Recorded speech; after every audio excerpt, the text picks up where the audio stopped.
Bismillahirrahmanirrahim. Assalamualaikum warahmatullahi wabarakatuh. Alhamdulillah wassalatu wassalamu ala rasulillah amma ba'du.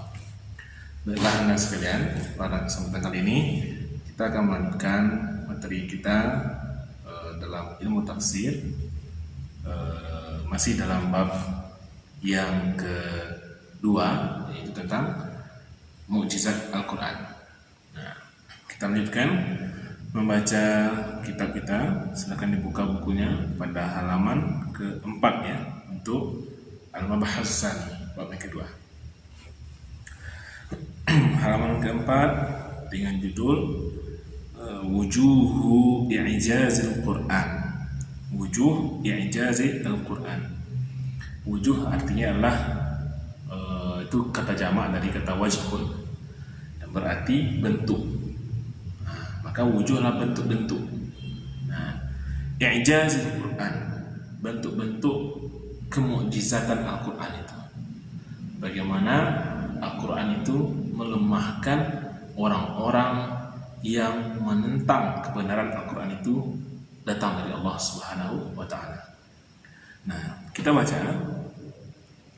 Ta'addada aqwalul ulama fi tahdidi wujuhi i'jazil Quran al-Karim ila 10 awjuhin. Pendapat ulama terbagi kepada 10 bentuk yang menceritakan, menggambarkan tentang bentuk-bentuk kemukjizatan Al-Quran. Jadi para ulama mengedepankan ada kira-kira 10 bentuk kemukjizatan Al-Quran itu, au aqal atau lebih sedikit, au akthar atau lebih banyak. Artinya apa? Ada ulama mengatakan 10, ada yang mengatakan lebih sedikit, atau mengatakan lebih banyak bentuk kemukjizatan dari Al-Quran itu sendiri. Jama'aha Dr. Mustafa Muslim fi kitabihi Mabahithu fi I'jaz Al-Quran. Nah, pendapat-pendapat ulama tadi telah dikumpulkan oleh Dr. Mustafa Muslim dalam bukunya yang berjudul Mabahis fi I'jaz Al-Quran. Fi arba'ati wujuh. Beliau simpulkan dan beliau artinya sarikan menjadi 4 bentuk. Nah, wahia al-i'jazul bayani. Yang pertama adalah i'jazul bayani. Yang kedua, al-i'jazu al-ilmi atau at-tajribi. Nah, yang ketiga, al-i'jazu at-tashri'i. Yang keempat, al-i'jazu al-ghaibi. Nah, itu dia. Apa masing-masing makna mukjizat ini nanti akan kita bahas satu persatu ya. Wa zada ba'dul bahithin, dan sebagian peneliti lainnya menambahkan wajhan akhar, satu bentuk lagi, li'ijazil Quran, tentang kemukjizatan Al-Quran, wa huwa al-ijazu al-adadi fil Quran Karim, yaitu kemukjizatan Al-Quran dari segi adat, bilangan dan angka. Nah, jadi Dr. Mustafa Muslim menyimpulkan dalam kitabnya ada 4 bentuk mukjizat Al-Quran, kemukjizatan Al-Quran ya, dan ditambah oleh beberapa peneliti lain 1 bentuk lagi. Nah, total ada 5 bentuk kemukjizatan Al-Quran yang akan kita bahas pada materi kita kali ini. Kita lanjut langsung ke pembahasan pertama, yaitu al-i'jazu al-bayani. Al-i'jaz al-bayani. Apa nih maksud dengan kemukjizatan al-bayan? Bayan ini kalau kita artikan itu bisa kita artikan sebagai penjelasan. Nah, kalau dalam ilmu lughah kita juga mempelajari nanti dalam ada balaghah, ada ma'ani, ada ilmu bayan, ada ilmu badi. Nah, bayan ini memiliki sisi tentang kemukjizatan dari segi bahasanya Al-Quran itu. Nah, kita baca. Hadha an-naw'u al-bayani yashmulu fasahat al-Quran wa balaghatihi wa balaghatahu wa jazalatahu wa tanasuqahu wa al-uslub al-Qur'ani al-farid. Kemujizatan al-bayan ini mencakup kefasihan Al-Quran, kebalaghahan Al-Quran, dan keagungan atau kedalaman makna Al-Quran, kesesuaian makna ayat-ayat Al-Quran itu satu sama lainnya, dan uslub Al-Quran yang unik, tunggal, artinya tidak dimiliki dalam bahasa lain. Kendati pun dalam bahasa Arab sendiri, orang Arab asli, orang Arab jahiliyah yang ketika itu membanggakan dirinya dengan syairnya, mereka takjub dengan uslub Al-Quran karena tak terpikirkan oleh mereka menggunakan bahasa Arab dengan uslub, dengan gaya bahasa seperti yang digunakan oleh Al-Quran itu sendiri. Nah, itu dia. هذا النوع من أعظم جوانب الإعجاز في القرآن. Ini adalah sisi kemukjizatan yang paling besar dari Al-Quran, yaitu al-i'jaz bayan, kemukjizatan dari segi penjelasan, dari segi kandungan bahasa, dari segi kandungan makna yang digunakan dalam ayat-ayat Al-Quran. Bagaimana ayat satu dengan ayat lain itu saling berkesesuaian, berkesinambungan, memiliki kaitannya, membentuk sebuah kesatuan. Nah, itu dia Al-Quran Karim, ayat-ayatnya itu. Gaya bahasanya tidak pernah terpikirkan oleh orang Arab untuk menggunakan gaya bahasa seperti yang digunakan oleh Al-Quran. Padahal Al-Quran menggunakan bahasa Arab yang sama dengan orang-orang jahiliyah ketika itu. Nah, itu dia. Wa in kana qad la yafhamuhu katsirun minan nas. Kendati bahasa Al-Quran itu tidak bisa langsung dipahami langsung oleh banyak manusia. Butuh, terkadang seperti kita orang asing, butuh usaha yang lebih untuk mendalami kandungan maknanya. Wal mutatabba' li ayatil Quran, wal mutatabbi'u li ayatil Qur'anil Karim minal 'arifina bi afanina al-balaghati yajidu fihi fununaha bi asriha. Orang-orang yang al-mutatabbi' ini artinya orang-orang yang mendalami, fokus, memperhatikan ayat-ayat Al-Quran dari kalangan orang-orang yang arifina, orang-orang yang pakar, bi afaninal balaghah, dengan keilmuan sastra Arab, balaghahnya bahasa Arab, yajidu fihi fununaha bi asriha. Maka peneliti-peneliti tadi itu, orang-orang yang memperhatikan sejarah itu, mereka menemukan bahwasanya di dalam Al-Quran itu ada fununah, begitu banyak seni-seni sastra yang ada dalam bahasa Al-Quran itu, bi asriha, yang mungkin tersembunyi dalamnya itu, butuh keahlian bahasa untuk menyingkapnya. Nah, inilah yang ditemukan oleh para ahli bahasa tadi setelah mereka meneliti tentang ayat Al-Quran. Min ifadatil ma'anil kathirah bil lafzi al-qalil. Contoh, ifadatil ma'ani al-kathirah, memberikan faedah makna yang begitu banyak, bil lafzi al-qalil, sedangkan lafaznya pendek. Nah, itu kelebihan Al-Quran. Ayatnya singkat, tapi memiliki kandungan makna yang begitu banyak kalau diuraikan. Ayatnya satu baris, tapi kalau dijelaskan bisa berhalaman-halaman. Nah, itu dia. Wa min durubit ta'kid, dan bentuk-bentuk penguatan yang ada dalam Al-Quran. Wa anwa'it tashbih wa tamsil, dan ragam-ragam perumpamaan dalam Al-Quran. Ila darbil amsal wa asnafil isti'arah, yang bisa kalau dalam ilmu balaghah juga ada kita mengenal majaz, perumpamaan ya. Begitu banyak bentuk perumpamaan dalam Quran, diumpamakan dengan lebah, diumpamakan dengan seekor lalat, diumpamakan dengan sebuah biji, seperti sedekah dan lain-lain sebagainya. Wa husnil matali' wal maqati' wal fawasil. Husnil matali' artinya memiliki awalan-awalan ayat, awalan-awalan surat yang begitu menakjubkan, begitu indah. Wal maqati' dan memiliki akhir-akhir ayat, akhir surat yang memiliki kesan yang baik, memberikan kesan yang baik. Wal fawasil artinya apa? Pemisah-pemisah antara ayat dengan ayat itu memiliki kandungan kejelasan yang baik itu untuk mengambil faedah dari ayat itu.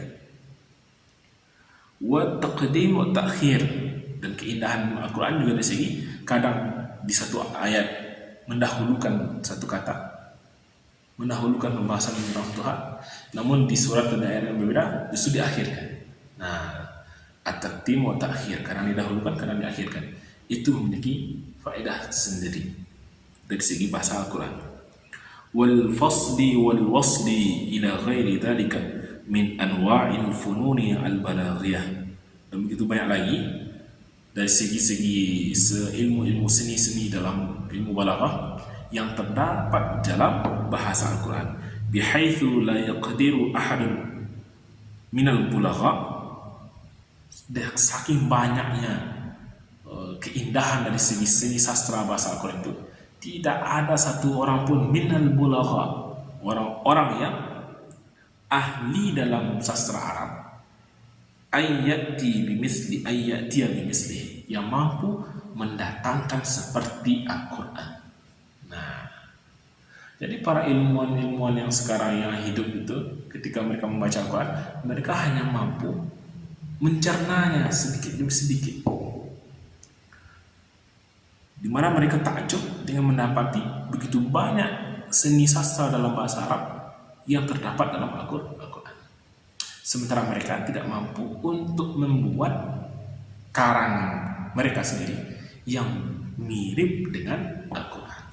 Nah, disitulah tak mukjizat Al-Quran al-bayani. Jadi al-ijazul bayani yaitu kemukjizatan Al-Quran dari segi bahasanya, penjelasannya, penjabarannya, gaya bahasa penyampaiannya, uslubnya, seni-seni sastra dalam ayat-ayat Al-Quran dan kata-kata Al-Quran itu sendiri, yang mana terungkap oleh para ahli-ahli sastra Arab, namun mereka sendiri tidak mampu untuk mendatangkan. Ingat kisah Walid bin Mughirah, ayah dari Khalid bin Walid radhiyallahu anhu, ketika beliau diutus oleh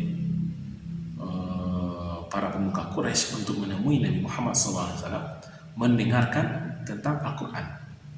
Setelah itu dia datang lagi ke Darun Nadwah, tempat berkumpulnya orang-orang pemuka Quraisy ketika itu. Maka dia kebingungan mau menuduh Nabi Muhammad itu apa. Dituduh penyihir, dia mengatakan kita tahu mantra sihir, Al-Quran bukan mantra sihir. Dituduh orang gila, dia memiliki makna kata-katanya, tidak mungkin orang gila seperti itu kata-katanya. Dituduh penyihir, dituduh pendusta, dituduh penyair. Nah, kita tahu syair itu memiliki sajak yang jelas, dan Al-Quran tidak bersajak seperti syair. Nah, ketika itu apa? Justru Walid bin Mughirah mengungkapkan inna fihi lahalawah wa inna alaihi lahalawah la talawah, ya. Inna fihi lahalawah wa inna alaihi la talawah, artinya dan panjang ya syairnya yang ungkapan dari Walid bin Mughirah itu. Sungguhnya Walid bin Mughirah dalam kekufuran, kekafirannya ketika itu mengakui bahwasanya di dalam Al-Quran itu, bahasa Al-Quran itu ada keindahan, kemanisan. Nah, itu dia. Nah, akan tetapi kekafirannya itulah yang nafsunya untuk takut merasa direndahkan oleh para pemuka Quraisy itu, takut kehilangan kekuasaannya, yang membuat mereka itu tidak mempercayai Nabi Muhammad SAW. Ya, itulah dia al-ijazu al-bayani, mukjizat, bentuk mukjizat pertama dari Al-Quran dari segi bahasa. Kita lanjutkan untuk pembahasan yang kedua. Selanjutnya anak-anak sekalian, kita lanjutkan ke halaman yang kelima. Pembahasan tentang bentuk mukjizat yang kedua dari Al-Quran adalah al-ijazu al-ilmi atau at-tajribi, kemujizatan dari segi sains, segi ilmiah. Nah, idza tatabba'na al-ayat al-kauniyah fil Quran, kalau kita mengikuti, meneliti, memperhatikan, mengamati ayat-ayat dalam Al-Quran yang berkaitan dengan kauniyah, tentang fenomena alam semesta, najidu, kita akan menemukan anna mi'atil ayat, ratusan ayat-ayat, tuhaddisuna an sunanillahi subhanahu wa ta'ala. Kita akan mendapatkan ratusan ayat-ayat Al-Quran yang menceritakan kepada kita tentang sunnatullah, hukum-hukum Allah, fi hadzal qaun, yang berlaku di alam semesta ini, wa nizamihi, dan bagaimana hukum Allah itu berlaku, ka khalqis samawati wal ardh, seperti hal penciptaan langit dan bumi, atwari khalqil insan, penciptaan, tahap-tahap penciptaan manusia, mulai dari dalam kandungan, embrio, berkembang janinnya, sampai nanti tumbuh, lahir dan tumbuh dan sebagainya, wa ghairi zalik, dan sebagainya. Wa katsirun min hadhihi al-ma'arif, dan sebagian besar dari pengetahuan-pengetahuan ini, minha lam tukshaf illa fi 'usurin mutaakhirah. Nah, pengetahuan tentang bagaimana penciptaan langit dan bumi, alam semesta, angkasa, dan bagaimana proses tahapan penciptaan manusia di dalam rahim itu belum terungkap, lam tukshaf, belum terungkap, illa fi 'usurin mutaakhirah, melainkan baru akhir-akhir zaman-zaman akhir ini, abad-abad terakhir ini, ba'da taqaddumi al-ilmi fil ulum al-kauniyah, setelah terjadinya kemajuan pengetahuan dan sains tentang alam atau tentang ilmu pengetahuan alam. Nah, wa ba'da ikhtira'i alatin daqiqatin, dan juga setelah adanya penciptaan alat-alat canggih yang mampu melihat secara detail, menganalisa secara detail fi hadzal majal, tentang hal ini.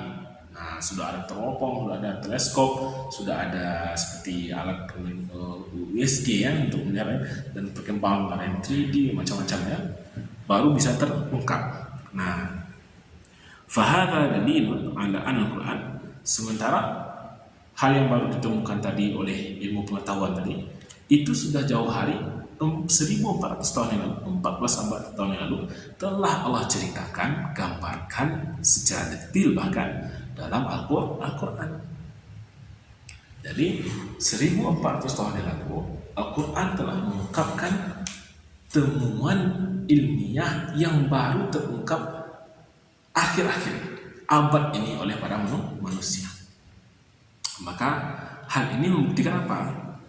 Al-Quran kalamullah al-munazzalu ala Muhammadin sallallahu alaihi wasallam, bahwasanya Al-Quran ini adalah perkataan Allah yang diturunkan kepada Nabi Muhammad sallallahu alaihi wasallam.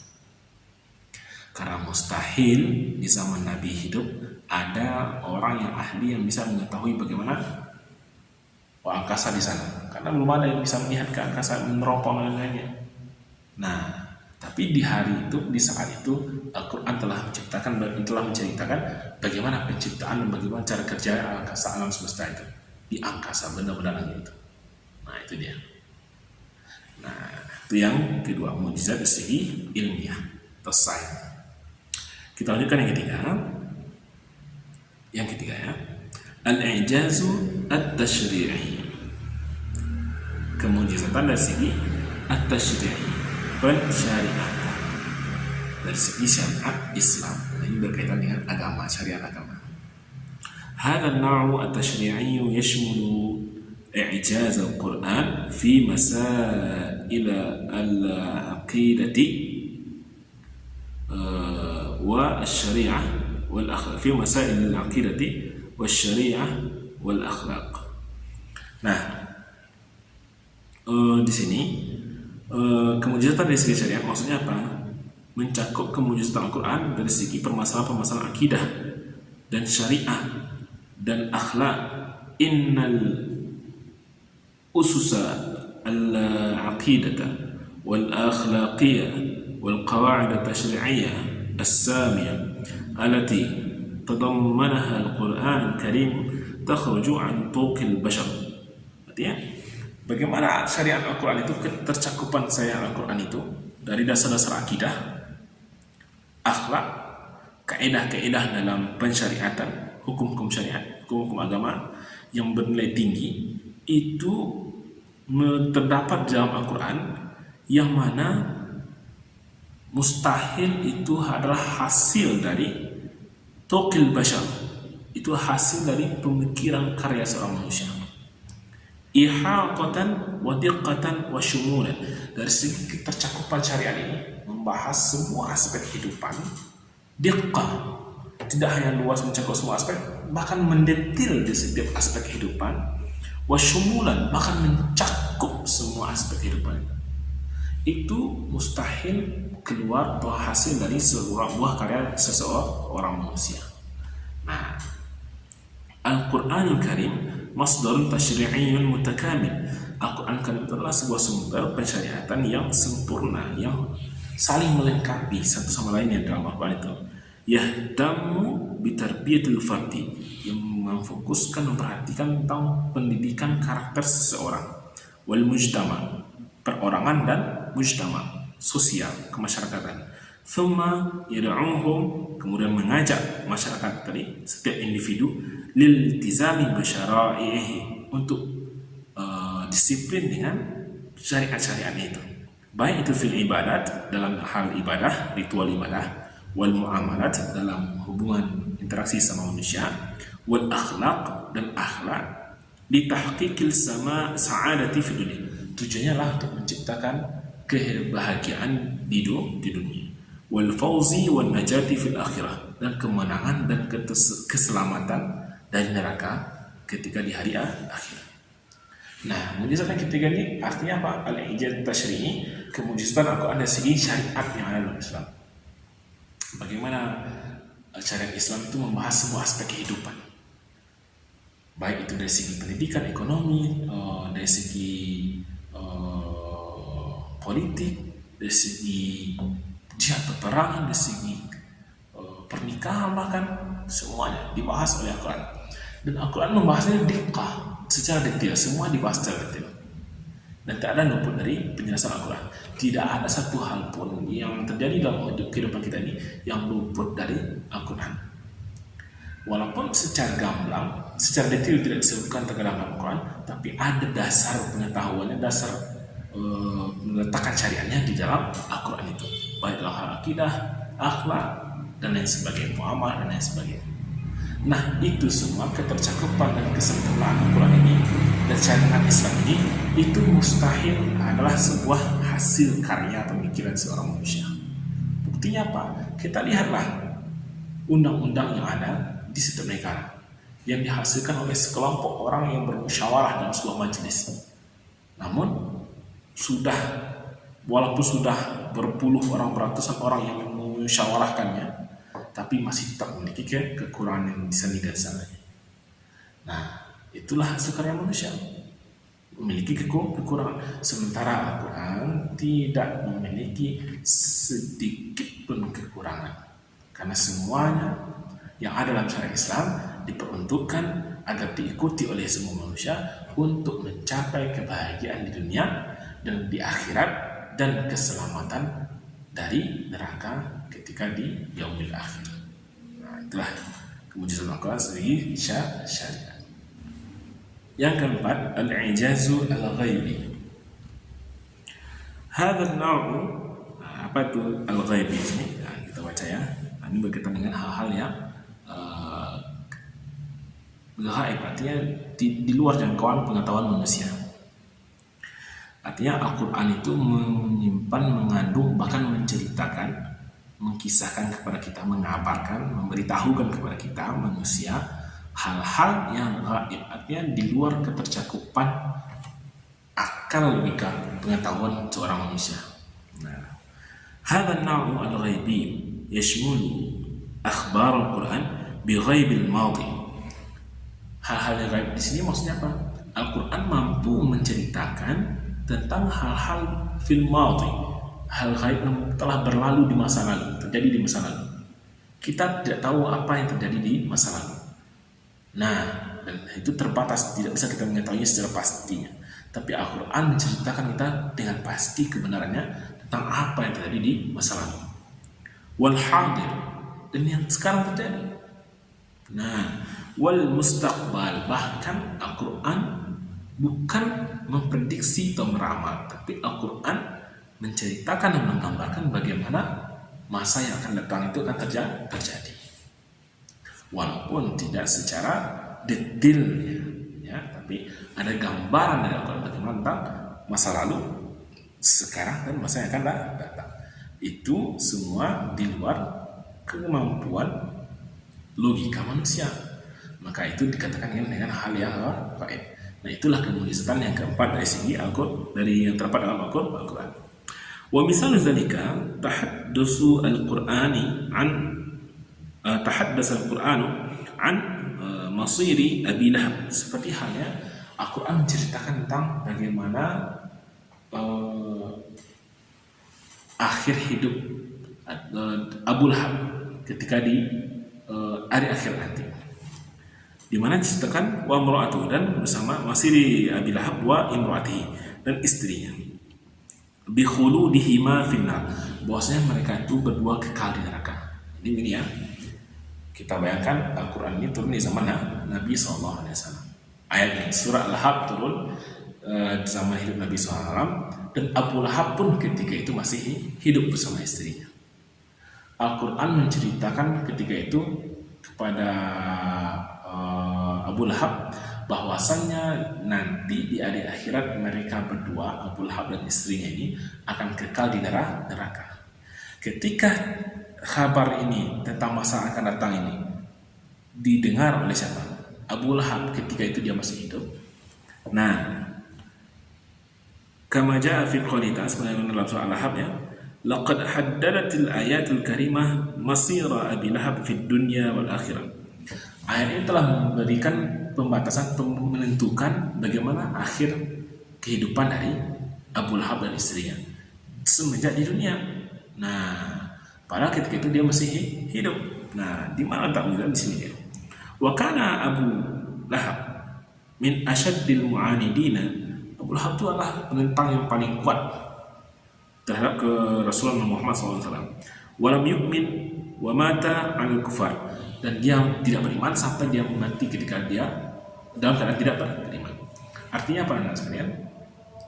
Kalaulah seandainya Abu Lahab itu berpikir, maka ketika Al-Quran menceritakan bahwasanya akhir hidupnya nanti masuk neraka, dia akan, sebenarnya kalau dia masuk Islam ketika itu dan dia beriman, maka secara langsung dia telah mengatakan Al-Quran itu berdusta, karena dia beriman ketika itu.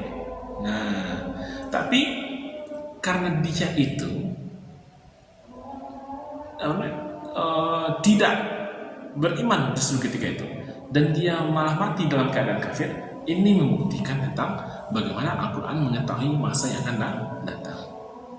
Ya, kalau Allah berpikir, dia akan beriman ketika itu untuk menyatakan kebohongan Nabi Muhammad. Loh, aku masuk Islam sekarang, kok ayatnya tidak berubah? Nah, kan bisa begitu. Tapi tidak sampai pemikiran Abu Lahab itu begitu, karena memang Al-Quran mengetahui tentang masa yang akan datang yang Allah kabarkan di sana. Itu artinya apa? Al-Quran itu bukan perkataan Muhammad, tapi adalah bersumber dari Allah Ta'ala yang mengetahui yang gaib masa yang akan datang dan mana hari akhir. Kita lanjutkan sedikit lagi, ya, sudah azan Isya, ya.